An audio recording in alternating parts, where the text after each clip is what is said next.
وعليكم السلام ورحمة الله وبركاته. صلوا على النبي اللهم صل على سيدنا محمد وعلى آل سيدنا محمد وبارك وسلم عليه. அல்லாஹ்வுடைய பேரருள் அல்லாஹ் நம்மை முஸ்லிமாகவும் முஃமினாகவும் இருலோக ரட்சகர் கண்மணி நாயகம் முஹம்மது ரசூலுல்லாஹி ஸல்லல்லாஹு அலைஹி வஸல்லம் அவர்களின் அருள் நிறைந்த உம்மத்தாகவும் ஆக்கி அருள் புரிந்திருக்கிறானே அந்த அல்லாஹ்வுக்கு எல்லா புகழும்.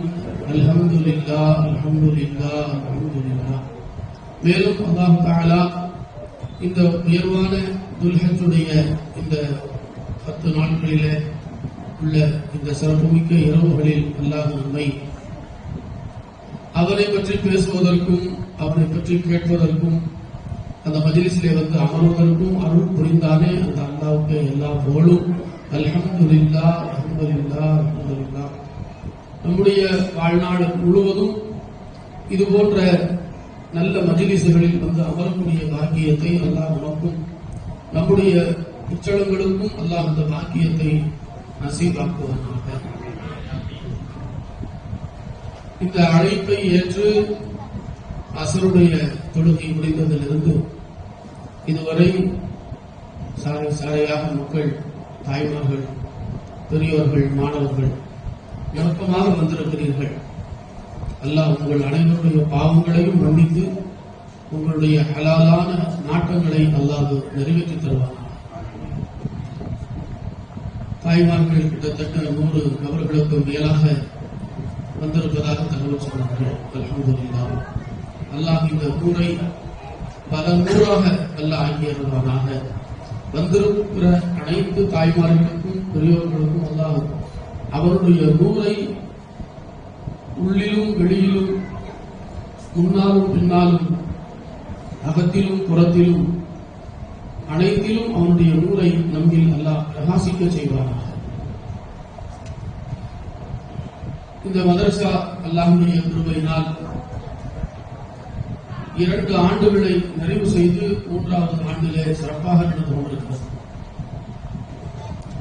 பெண்கள் மதரசா 1 ஆண்டை நிறைவு செய்து 2வது ஆண்டிலே சிறப்பாக நடந்து கொண்டிருக்கிறது. இது எல்லாவற்றிற்கும் காரணம் வல்ல ரஹ்மானுடைய மேலான கருணையும்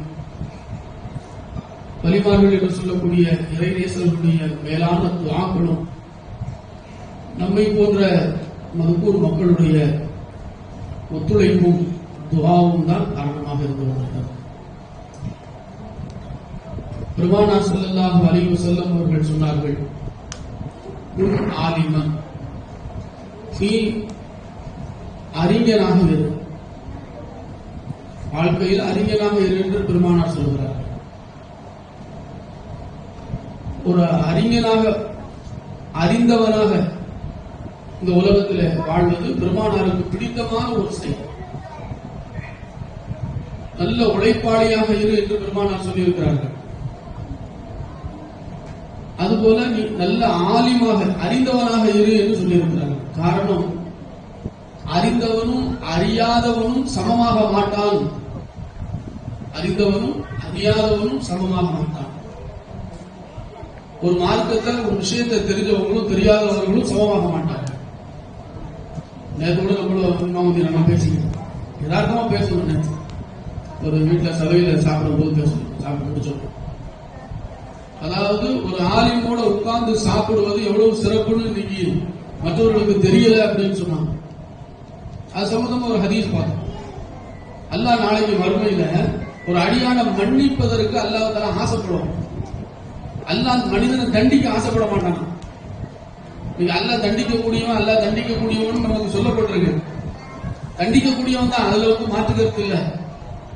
என் பிடி கடுமையா இருக்குமா, இல்ல பதுஷா ரப்பிக லஷதீத், நான் பிடிச்சா கடுமையா பிடிப்போம் அல்லாஹ் தஆலா. என் பிடிய யாராலும் ஒண்ணும் பண்ண முடியாது. தம்பி பேசுறது நமக்கு பரிசு கிடைக்காது. பரிசு ரெடியாக வந்துகிட்டு இருக்கு, சத்தம் பண்ண பரிசு கிடைக்காது. அப்ப வந்து அல்லாஹ் தஆலா ஒரு அடியான வந்து தண்டிக்க ஆசைப்பட மாட்டாங்க, மன்னிக்கத்தான் ஆசைப்படுவோம். அப்ப அப்போ ஒரு அடியான அல்லாஹ் மன்னிக்க ஆசைப்படும் போது அவனிடத்துல இருந்து காரணங்களை அல்லாஹ் தேடுவான். என்ன காரணம் இருக்கு அப்படின்னு தேடுவான். ஒரு காரணம் இருக்காது, நம்ம மன்னிக்கிறதுக்கு ஒரு காரணம் இருக்காது. அவன் பட்டியல்ல பாவம் தான் இருக்கும். ஏதாவது ஒரு நன்மை செஞ்சிருக்க மாட்டானான்னு பார்த்தா நன்மையே இருக்காது. அப்படி ஒரு மனிதன் இருப்பான். அப்ப அல்லாஹ் தஆலா கேட்பானா, இவரு ஏதாவது மதரசாக்கள் போய் ஓதி இருக்காரா அப்படின்னு சொல்லி. ஓதல. சரி, ஓதுன அறிஞர்களோட, அந்த உலமாக்களோட, ஆலிம்களோட, அந்த கண்ணியமான அந்த மனிதர்களோட ஒரு தொடர்பு வச்சிருந்திருக்கிறாரா அப்படின்னு அல்லாஹ் கேட்பான். அந்த பட்டியலை பார்க்கும்போது அப்படி ஒரு தொடர்பு இல்லை. என்னதான் பண்றது? எல்லாம் மன்னிக்க ஆசைப்படுறான். ஆனா அந்த அடியாண்ட நல்ல காரியங்கள் எதுவுமே இல்லை. மதரசா பக்கமும் ஒதுங்கல. நம்மோட சொல்லுவாங்க, மலைக்கு கூட ஸ்கூல் பக்கம் போயிருக்க மாட்டான் அப்படின்னு சொல்லுவாங்க. அது மாதிரி மதரசா பக்கம் போகாத ஆளு, தம்பி மதரசா பக்கம் போகாத ஆளு, ஒரு ஆலிமோட தொடர்பு இல்லாத ஆளு, அல்லாஹ் தஆலாவுடைய பெரிய கருணையை பாருங்க. ஆலிமோட உட்கார்ந்து சாப்பிட்டுருக்காங்க பாருங்க. அல்லாஹ் சொல்றான், ஒரு ஆலிமோட உட்கார்ந்து சாப்பிட்டு இருக்கிறாரா? சாப்பிட்டுருக்காங்க. நானு அவரை மன்னிச்சுட்டேன் போக சொல்லுவாங்க. அவரை மன்னிச்சுட்டேன் போக சொல்லுங்க. நல்லா சொல்லுவாங்க. அல்லாஹ் மன்னிப்பதற்கு ஒரு சாப்பாடு, ஒரு மஜ்லிஸ்ல உட்கார்ந்து சாப்பிட்டா போதும், அல்லாஹ் மன்னிச்சிடலாம். அதுக்காக சாப்பாடு மட்டும் தான் நான் போவேன், நம்ம அடம் பிடிக்க கூடாது அப்படி சொல்லுங்க. அந்த அடிப்படை, அந்த அளவு சாப்பாட்டுக்காவது இருக்கும். ஆலிமோட தொடர்பு சேர்ந்திருக்கிறானா அப்படின்னு பார்ப்பான். நல்லா இருக்காங்க. ஏன் ஹதீஸ்ல வந்து நம்ம அடிக்கடி கேள்விப்பட்ட ஹதீஸ் தான். ஒரு மஜ்லிஸ் நடக்குது, அந்த மஜ்லிஸ்ல ஒருத்தர் வந்து அமர்ந்தா அல்லாஹ் அவருடைய பாவத்தை மன்னிச்சிடும். சிலவர்கள் வந்து மஜ்லிஸ்ல வந்து உட்கார மாட்டாங்க. அப்படி இந்த தெருவில் அப்படி கடந்து போகும்போது என்ன ஒரே கூட்டமா இருக்கு, என்ன நடக்குதுங்க அப்படின்னு எட்டி பார்த்திருப்பாங்க. அல்லாஹ் தஆலா மலக்குகள்கிட்ட கேட்பானா, அல்லாஹ் மலக்குகள்கிட்ட கேட்பானா, மஜ்லிஸ்க்கு யாரெல்லாம் வந்தான்னு சொல்லி வந்தவங்களுடைய லிஸ்ட் எல்லாம் மலக்குமார்கள் சொல்லும் போது, யாரெல்லாம் ஒருத்தர் வந்து எட்டி பார்த்தாரு அல்லாஹ், அப்படியா அவரையும் நான் மன்னிச்சிட்டேன் அப்படின்னு அல்லாஹ் சொல்லுவாங்க. அந்த எட்டி பார்த்தாரு அவரையும் நான் மன்னிச்சிட்டேன் அப்படின்னு. அப்போ ஒரு மஜ்லிஸ்ல எட்டி பார்த்தாலே அல்லாஹ் மன்னிச்சிடறான்னா, நம்ம 100 பேருக்கு மேல உட்கார்ந்து இருக்கிறோம்னா அல்லாஹ் நம்மளை சும்மா விட்டுருவானா? நம்ம எழுந்திருச்சு போகும்போது பாவங்கள் மன்னிக்கப்பட்டவர்களாக எழுந்திருச்சு போறோம். அதுக்கு பிறகு செய்த தப்பு அது அடுத்து. ஆனா இதுவரைக்கும் செய்த பிழைகள் அல்லாஹ் தஆலா என்ன செய்யறான்? இந்த மஜ்லிஸ்களை கொண்டு அல்லாஹ் மன்னிக்கணும். அப்ப பெருமானார் ஸல்லல்லாஹு அலைஹி வஸல்லம் சொல்றாங்க, உன் ஆலிமன், நீ ஆலிமாக இரு, அறிந்தவனாக இரு. குர்ஆனை அறிந்தவனாக, ஹதீஸை அறிந்தவனாக, மார்க்க சட்டதிட்டங்களை அறிந்தவனாக, அல்லாஹ்வை பற்றி அறிந்தவனாக, ரசூலை பற்றி அறிந்தவனாக நீ இரு. அப்படி உன் வாழ்க்கைய அப்படி அமைச்சுக்கோ. அல்லது அவங்களுக்கு அல்லிமன், அல்லது நீ கற்றுக் கொடுப்பவனாக இரு. கற்றுக் கொடுப்பவனாக இருக்கு. உஸ்தாதா இரு வாழ்க்கையில. எங்க உஸ்தாத் சொல்லுவாங்க, ரெஸ்ட் எடுக்கிறதுக்கு ஒரு நேரம் இருக்குப்பா, அதான் மவுத்து. கபூர்ல கொண்டு வச்ச பிறகு உன்னை யாரும் டிஸ்டர்ப் பண்ண மாட்டாங்க. நல்லா நீ ரெஸ்ட் எடுக்கலாம். இந்த துன்யாங்கிறது ரெஸ்ட் எடுக்கிற இடம் இல்ல. இங்க வந்து நம்ம உழைக்கக்கூடிய இடம். கல்வியை தேடிக்கிட்டே இருக்கணும், அல்லது இந்த கல்வியை பரப்பிக்கிட்டே இருக்கணும், மக்கள்கிட்ட போய் சொல்லிக்கிட்டே இருக்கணும். ஓய்வே எடுக்க கூடாது அந்த விஷயத்த. அப்படிதான் வாழ்ந்திருக்காங்க மகான்கள். மகான்களுடைய வரலாறுகளை படிக்கும் போது அவங்க எல்லாம் ஓய்வே எடுக்கல. ஒரு மகானை பத்தி அவருடைய உஸ்தாத் பேசினாங்க. மகானுடைய பேர் நினைவு வரல. அவங்க தூங்கவே மாட்டாங்க. அவங்களுக்கு எப்ப தூக்கம் மிகுதியா வருதோ அப்படி உட்கார்ந்தே அப்படியே கொஞ்ச நேரம் அப்படி தூங்கி அப்படின்னு சொல்ல உட்கார்ந்தே கொஞ்ச நேரம் தூங்கிட்டு அதுக்கு அடுத்த வேலையை பார்க்க ஆரம்பிச்சிருவாங்க. இந்த அளவுக்கு இந்த உலகத்துல வந்து தூக்கத்தை ரசிக்காத, தூக்கத்தை விரும்பாத அல்லாஹ்வுடைய நேசர்கள்லாம் இருந்திருக்கிறாங்க வாழ்க்கையில. நம்ம தூக்கத்தை நேசிக்கிறவங்க நம்ம இருக்கிறோம் நிறைய. ஆனா தூக்கத்தை நேசிக்காதவர்கள் மிகப்பெரிய அறிஞர்கள்லாம் உலகத்துல வாழ்ந்திருக்காங்க. அப்ப ஒண்ணு மார்க்கத்தை கற்றுக்கொள்ளக்கூடிய இடத்துல இருக்கணும், அல்லது கற்றுக் கொடுக்கக்கூடிய இடத்துல இருக்கணும். மாணவனா இருக்கணும் அல்லது உஸ்தாதா இருக்கணும். மாணவரா இருந்தா தான் உஸ்தாதா ஆக முடியும். நீ ஒன்று மாணவனாக இரு அல்லது உஸ்தாதா இரு. அடுத்து சொல்றாங்க ஸல்லல்லாஹு அலைஹி வஸல்லம், அவ் முஸ்தமிஅன், அந்த செய்திகளை காது கொடுத்து கேட்கக்கூடியவனா இரு. இப்ப நீங்க எல்லாம் உட்கார்ந்து இருக்கீங்க, கேட்டுட்டு இருக்கீங்க, நான் பேசிட்டு இருக்கேன், நீங்க கேட்கறீங்க. அஜத் பேசுறாங்க, நம்ம கேட்டோம். அடுத்து அஜத் பேச போறாங்க, நம்ம கேட்க போறோம்.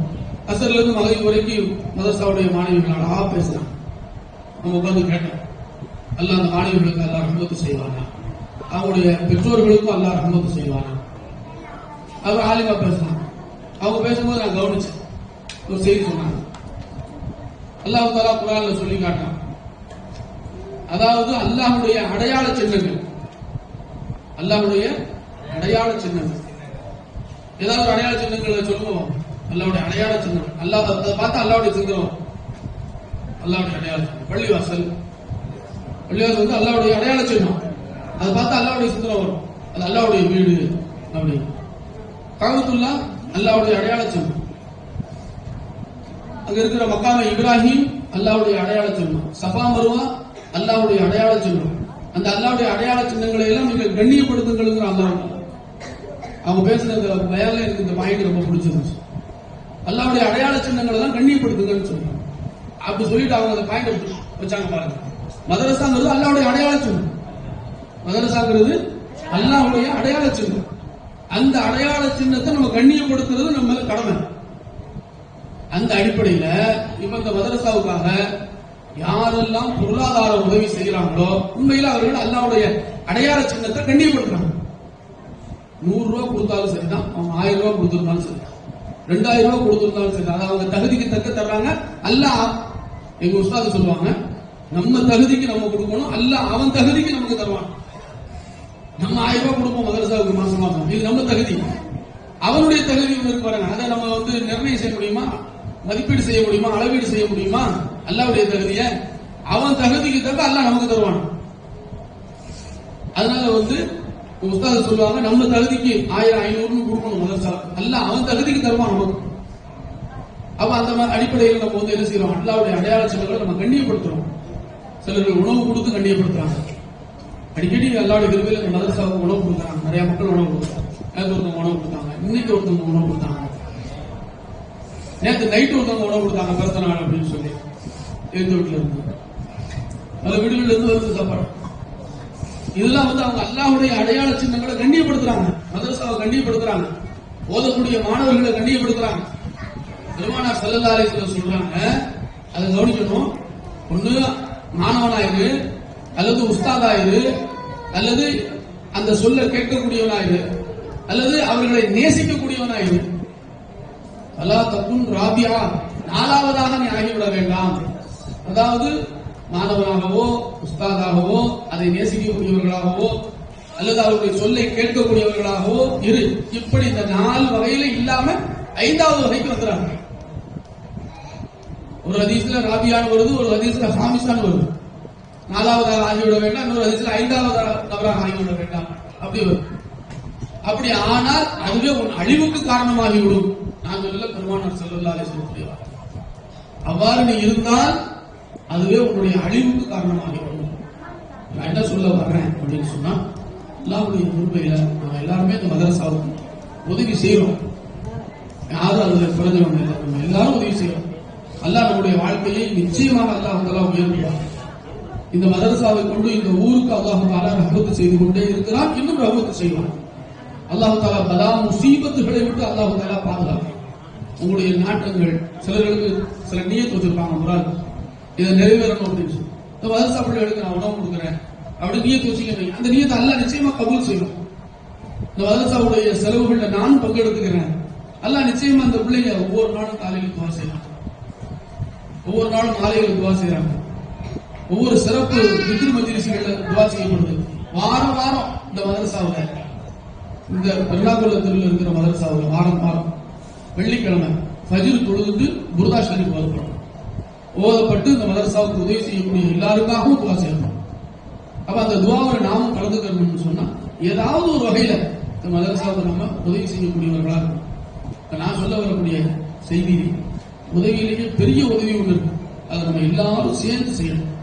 அது என்ன உதவினா, பெண்கள் மதரசாவுக்கு மாணவிகளை சேர்த்து விடுறது.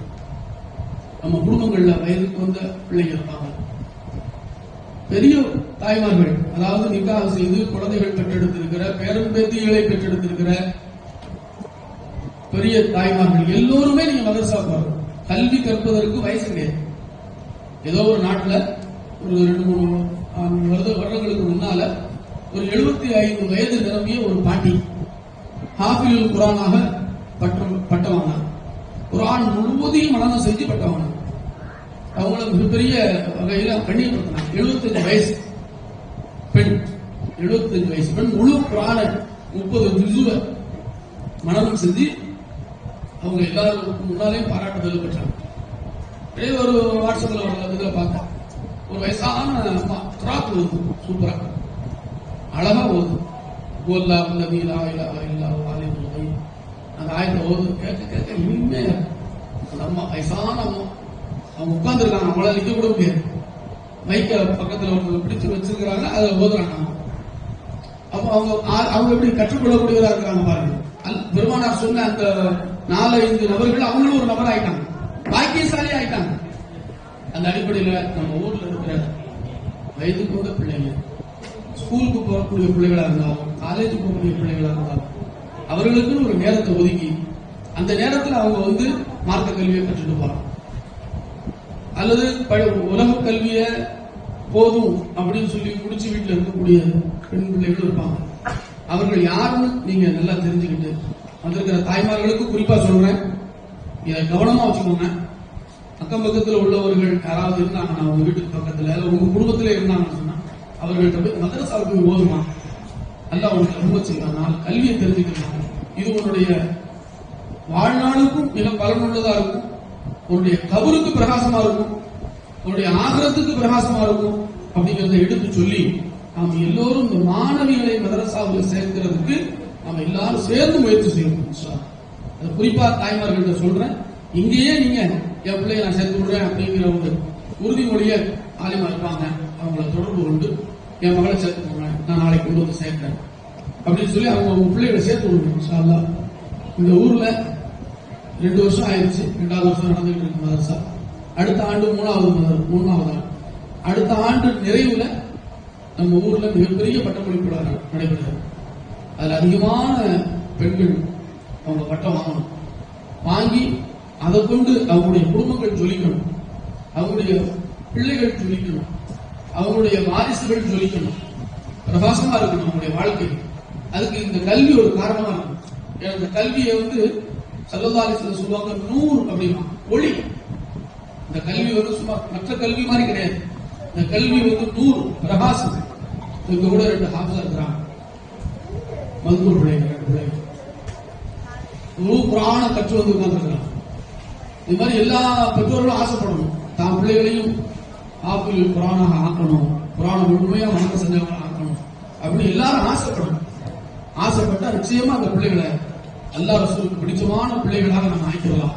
அல்லாஹ் தஆலா இந்த பயான் நிகழ்ச்சியின் மூலமாக இந்த மார்க்க கல்விக்கு சொல்லாலும் செயலாலும் பொருளாலும் ஆலோசனையாலும் உதவி செய்து, அவ்வாறு உதவி செய்வது போல நம்முடைய பிள்ளைகளையும் உறவு பிள்ளைகளையும் நமக்கு தெரிந்த பிள்ளைகளை இந்த மதரசாவில் கொண்டு சேர்த்து அந்த உதவியை செய்யக்கூடியவர்களாக, அது பெரு உதவி. நம்ம கொடுக்கக்கூடிய காசு என்கிற உதவியை விட, ஆலோசனை என்கிற உதவியை விட, ஒரு பிள்ளையை கொண்டு சேர்க்கிற உதவி இருக்கு பாருங்க, அது அந்த பிள்ளை உயர்ந்த இடத்துக்கு போகும்போது அல்லாஹ் தஆலா உன்னை யாரு இதுக்கு காரணமாக்குனாங்களோ அவங்களை கூட்டிட்டு போய் சொல்றதுக்கு அல்லாஹ் தஆலா. ஏன்னா ஹதீஸ்ல வருது, சொன்னா ட்ரை ஆகிட்டே இருக்கும். யாரை நாம் ஒரு ஆலிமாக ஆக்கி விடுகிறோமோ, ஒரு மார்க்கம் அறிந்த ஒரு பெண்ணாக யாரை நாம் ஆக்கி விடுகிறோமோ அவர்கள் உயர்ந்த அந்தஸ்துக்கு வருவார்களே. ஆனால் அல்லாஹ் தஆலா இந்த அந்தஸ்துக்கு உன்னை யார் கொண்டு வந்து சேர்த்தாரோ அவரையும் அழைத்து செல்லும் அல்லாஹ் தஆலா சொல்றது நிச்சயமா நடக்கும். அப்ப நம்ம எல்லாம் உறுதி வைக்கணும், நான் ஒரு பிள்ளையை சேர்த்து விடுவேன், அதுக்காக நான் முயற்சி செய்யணும் என்று ஒவ்வொரு தாய்மார்களும் முயற்சி செய்யணும், ஒவ்வொரு பெரியவங்களும் முயற்சி செய்யணும். இது இந்த மதரசாவுக்கு நாம் செய்யக்கூடிய பேர் உதவி, பெரும் உதவி. அல்லாஹ் தஆலா அப்படிப்பட்ட உதவியை செய்து இந்த மதரசாவுடைய அல்லாஹ்வுடைய அடையாள சின்னத்தை கண்ணியப்படுத்தக்கூடியவர்களாக அல்லாஹ் நம்மையும் வந்திருக்கிற அனைவர்களையும் ஆக்கி அருள் புரிவானாக. வாஹிரு தஅவானா அல்ஹம்துலில்லாஹி ரப்பில் ஆலமீன்.